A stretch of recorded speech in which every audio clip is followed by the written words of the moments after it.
stylize it whenever I wish. Then I'm going to go into Window, type in Tables, and go down to my character styles. Interesting. There's styles imported from Word, because I opened up a Word document here before I did this demo. So you've got stuff, you can bring in styles from Word from all over the place, and it will remember them. And actually, the style here is probably that style right there. It's the HTML link style. So I'm going to go in here, I'm going to select this eBusiness anyway. I'm going to go back to my window, my type in tables. Character styles, it's a long way to go. The shortcut is Shift Command F11, just so you know.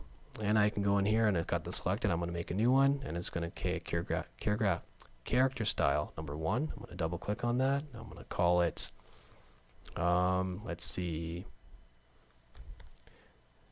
italic text.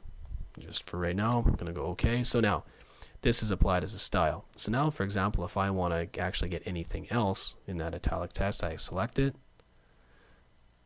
and I'm going to Shift Command F11, there we go, and click on that italic text, bonk. So it automatically applies it. I don't have to do all the kind of crazy keyboard commands to, to select it, go over here, Helvetica New, change it. Oh, and again, just like the paragraph styles, I can go in here, I can double click on this, and I can change, for example, the character color, and it's going to change it on the fly. So it comes in really handy, these paragraph styles and these character styles. So I got that stuff set up. For example, I've formulated all my stuff. So for example, this guy right here, the 5 C's. Customization, community, channels, competitive value, choice tools. If I wanted to italicize all these, I would select each one. And I'm going to bring this guy up, and I'm going to pull this little panel off so it's there all the time, so it doesn't become part of this thing. I hate this thing. It's new to CS4. It's rather annoying. So I'm going to select it, make it italic, and we're done. Select it, click on her, and it changes just like so. I don't have to go in and go File, Font, change the color, change all that stuff. So there we go. There's a nice example of where character styles come in very handy. And the body copy, of course, the body copy is a paragraph style. So now we got this stuff kind of set up, and well, we got to change some character color in here, because on my type through here, it's totally not readable. I can set it to white type. I can set it to whatever type I want. It's totally up to me.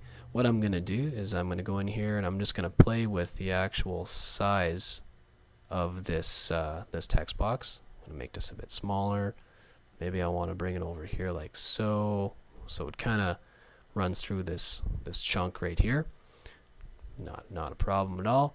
So I'm going to go here, I'm going to make this white, I think. So I got this text selected, and because this text is all linked, what I have to do is I actually have to go in here and select all the text that I want. I can't just click on the text box and say change color. I have to select the text that I want. I'm going to hit F5. That's going to bring up my color swatches. And I'm going to go in here and I can change it to, for example, paper. And if I want to take a preview of what I want, I just click off the page. So I'm going to actually hit my command key and click, and then it just basically applies that text. So you'll see right now that the readability, it's okay. It's not great. Could be better. Well, this is where Photoshop comes into play. So ideally what I want to do is I just want to darken this chunk here. So I'm going to go over to Photoshop. I'm going to select my layer. I'm going to get my links going on. I'm going to go to this little guy here. I'm going to open up that Photoshop file, and I'm going to darken this section right here. I can do it in a couple different ways. What I'm probably going to do is I can use an adjustment layer, a color layer, and then I can do a mask on it. I could throw in just a chunk of color and do a gradient mask on that too. What I'll do is I think I'll do an adjustment layer on it, just because it's just a lot easier and a lot quicker, and I can modify that color too. So I'm going to go in here and I'm going to click on that guy, and I'm going to go down to my adjustment layer, go to hue saturation again. Hue saturation is my favorite because you can probably change a lot just in a little bit of time. And I'm going to go down here and I'm just going to darken it. just like so. Just keep on darkening it. It's not a big deal. So it looks like that. That should do it just fine. And by the way, I can like change this to multiply. And so I'm going to select on this guy, and I'm going to do multiply, and you'll see it gets really dark right away. So maybe I want to bring this up just a tad, just like so. So that's okay. That's fine. So that's really dark right now. And what I want to do is put on a gradient mask to reveal this stuff down here and hide all this stuff up here. So I'm just going to do like the top one, but in reverse. So I'm going to select this guy, go to gradient mask, and then get my gradient tool set up here, and then I'm going to drag down just like so. And that will allow me to darken this stuff up. I can darken it quite a bit if I want. I can go in here and change the colors. If I wish, I can actually colorize this, and I can choose a different color blue. I can boost the saturation.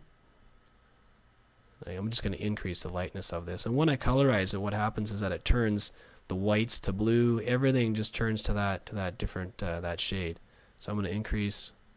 You see how I'm increasing the saturation here and increasing the lightness. It all comes away. I'm going to increase it, and she all goes down. I can mess with the actual color itself. I'm going to keep it blue. I'm going to darken it quite a bit. That should do it actually just fine. So I'm going to save this. I'm going to close that. I'm going to go back to my InDesign file. Done. And now we have this nice white box of text with this nice, beautiful. I'm going to hide all this stuff. By the way, if you hit tab, tab hides all the stuff on your page. If you just want to get something to, if you want to see a nice preview, hit W to see a preview of it, and there you go. Now this is a pretty quick and dirty magazine layout, but what we've done is we've explored placing an image in Photoshop, how Photoshop and layers and the linking behaves back and forth between Photoshop and InDesign. We've done set our paragraph styles. We've set some character styles, and we've formatted a text box, changed the color to white. And there you go. Next time we're going to do some text wrapping and making some new colors in Photoshop or in InDesign. I'm getting ahead of myself. Okay, so come back soon. Thanks.